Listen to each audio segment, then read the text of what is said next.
नमस्कार, राज की बात में आपका स्वागत है। एक तरफ विपक्ष बैठकों पर बैठकें कर रही है तो दूसरी तरफ विपक्षी पार्टियों के एक नेता बौखलाए हुए हैं, परेशान हैं, टेंशन में हैं। वो है अरविंद केजरीवाल। क्योंकि अरविंद केजरीवाल को अब ये लगने लगा है कि इस पूरे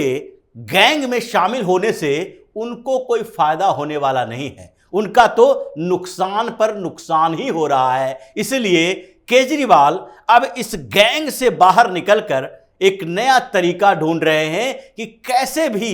दिल्ली के अंदर जहां वो सीएम हैं वहां पर उनकी इज्जत बच जाए। और इसलिए अब इतने महीनों के बाद अरविंद केजरीवाल एलजी के दरवाजे पर जाने के लिए छटपटा रहे हैं। ऐसे तो एलजी पर आरोप लगाते थे, लेकिन इस बार एलजी से मुलाकात का समय ले रहे हैं। और वो भी समय ऐसे समय में जबकि अध्यादेश को रिप्लेस करने वाले बिल पेश होने वाला है, और वो भी ऐसे समय में जबकि राज्यसभा में उन्होंने अपने सारे सांसदों के लिए व्हिप जारी कर दिया है। और एक सांसद जो राज्यसभा के हैं आम आदमी पार्टी के, उनको जमकर फटकार लगाई है कि कहां तुम कांग्रेस के एजेंडे में फंस गए और सोनिया गांधी के सामने हाथ जोड़कर खड़े थे, इसलिए तुमको समझ में नहीं आ रहा कि हमारा मुद्दा क्या है और उन लोगों का मुद्दा और एजेंडा क्या है। इन चीजों को समझो। और इसलिए जमकर फटकार लगाई है संजय सिंह को, क्योंकि संजय सिंह जिस तरीके से मणिपुर के मुद्दे पर अपनी एक्स्ट्रा ऑर्डिनरी एक्टिविटी दिखाए, जगदीप धनखड़ के सामने जाकर चिल्लो पोम मचाया, उसके कारण पूरे सत्र के लिए उन्हें सस्पेंड कर दिया गया है। और अब धरना देकर रिक्वेस्ट करके किसी तरीके से वो ज्वाइन करने की कोशिश कर रहे हैं, क्योंकि अगर आप सस्पेंडेड हैं, सदन में जा नहीं सकते, तो वोट कैसे देंगे। ये स्थितियां पैदा हो गई है। और इस बीच जो पूरा का पूरा समीकरण बदला है, उससे अरविंद केजरीवाल ने कांग्रेस को खरी खोटी सुना दी है कि तुम मेरे किसी काम के नहीं हो। अगर ऑर्डिनेंस को रिप्लेस करने वाले बिल के लिए हमने 2 बार, यानी कि पटना मीटिंग से पहले भी यह बात कही और पटना मीटिंग के बाद भी यह शर्त रखी कि आप पूरी तरीके से सहयोग करोगे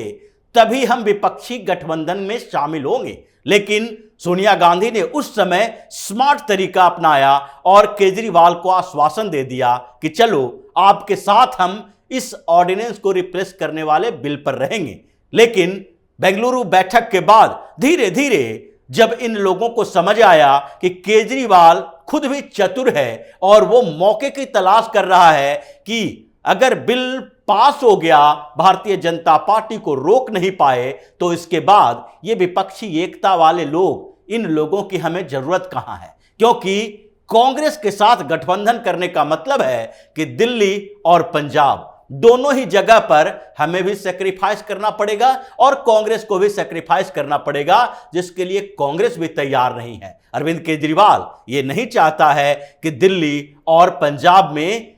कांग्रेस ज्यादा से ज्यादा सीटों पर दावेदारी करे। और इसलिए जब विपक्षी एकता की बात चल रही थी तो अरविंद केजरीवाल की तरफ से ही कांग्रेस को ऑफर दिया गया था कि आप दिल्ली और पंजाब हमारे लिए छोड़ दो, यानी कि लोकसभा की 20 सीटों पर आप चुनाव न लड़ो, इसके बदले हम आपको बड़ा ऑफर देते हैं गुजरात में, मध्य प्रदेश में, राजस्थान में, इन राज्यों में जहां कुल मिलाकर लोकसभा की लगभग 100 सीटें हैं, हम चुनाव नहीं लड़ेंगे। इन कुछ राज्यों में यानी कि आप 20 सीटें छोड़ो, हम आपके लिए 100 सीट छोड़ते हैं। लेकिन दोनों के बीच जो लड़ाई चल रही है वो शातिरता की है कि कौन सबसे बड़ा शातिर है। और इस बीच जबकि अध्यादेश को रिप्लेस करने वाले बिल के लिए समय निर्धारित हो गया, लोकसभा में पहले पारित किया जाएगा और लोकसभा में पूरी विपक्षी पार्टी मिलकर भी कुछ नहीं बिगाड़ सकती, लेकिन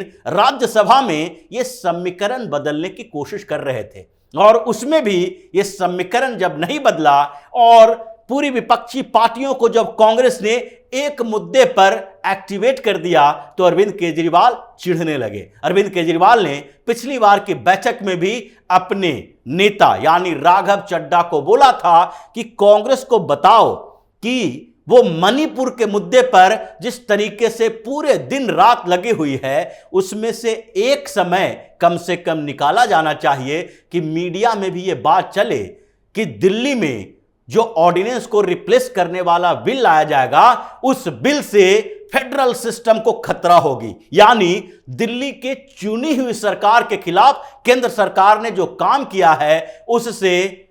फेडरल सिस्टम जो है वो धराशायी हो रहा है, राज्यों के अधिकार छीने जा रहे हैं, एक तरह से लोकतंत्र की हत्या की जा रही है। ये लाइन कांग्रेस को अपनाना चाहिए और विपक्षी एकता की बैठकें जो होती है और जो इतने दिन से खड़गे साहब के चैम्बर में संसद के अंदर जो बैठकें चल रही है, उसके बाद जब ये बाहर निकलते हैं तो सिर्फ मणिपुर मणिपुर चिल्लाते हैं। उसके बाद कम से कम इनको कभी कभी ये बात भी करनी चाहिए कि जो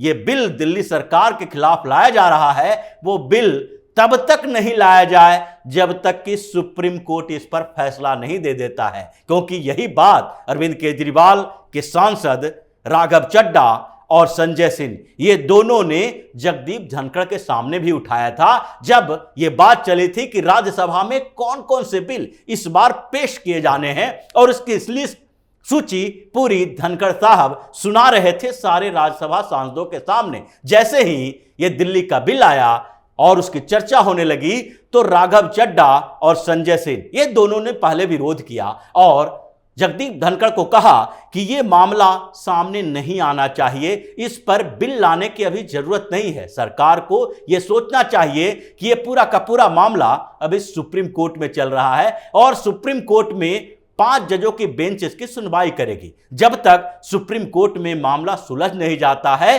तब तक इस पर बिल लाने की जरूरत नहीं है। यानी कि ये लोग चाहते हैं बिल लाए। ऑर्डिनेंस तो 6 महीने के लिए होता है, 6 महीने के बाद यह समाप्त हो जाएगा और उसके बाद फिर जब तक सुप्रीम कोर्ट का फैसला ना आए, तब तक सुप्रीम कोर्ट के पहले फैसले यानी ट्रांसफर पोस्टिंग पर दिल्ली सरकार का अधिकार बना रहेगा। और इसीलिए पिछले 3 बार से अरविंद केजरीवाल जो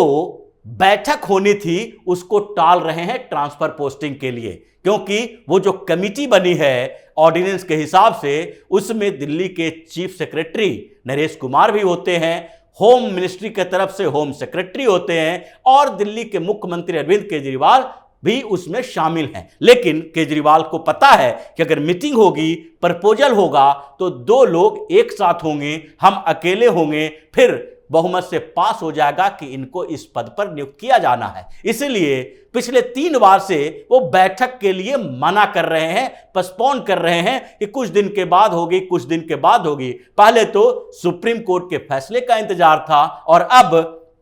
जबकि ये समझ में आ गया है कि बिल पेश होना ही है, तो फिर केजरीवाल ने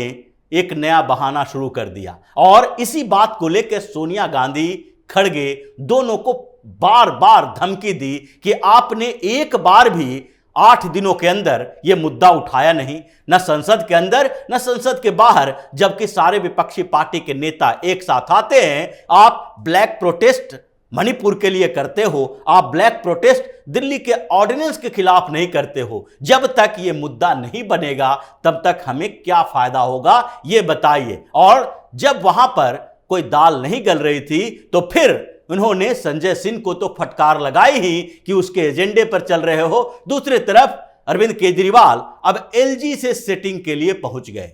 क्योंकि पहली बार ऐसा हुआ है कि केजरीवाल ने एलजी से मुलाकात के लिए समय मांगा और अभी तक यह पता नहीं है कि केजरीवाल एलजी बीके सक्सेना से मुलाकात करना क्यों चाहता है। क्योंकि हर बार जबकि मुलाकात के लिए समय निर्धारित किए जाते थे तो यह पता होता था कि दोनों के बीच इस मुद्दे पर बातचीत होगी, लेकिन इस बार यह पता ही नहीं है कि केजरीवाल मुलाकात करना क्यों चाहता है। सारे रिपोर्ट्स इसी बात के इशारा करते हैं कि एक तरफ अध्यादेश की बात चल रही है तो दूसरी तरफ दिल्ली के एलजी से अरविंद केजरीवाल मुलाकात करने जा रहे हैं, और तीसरी तरफ वो चाहते हैं कि 31 जुलाई से 4 अगस्त तक, मतलब राज्यसभा के सारे सांसदों को व्हिप जारी कर दिए हैं अपने पार्टी के कि 31 जुलाई से 4 अगस्त तक आप कहीं भी नहीं जाओगे, आप सबको संसद की कार्रवाई में भाग लेना है। क्योंकि कब राज्यसभा में बिल पेश हो जाए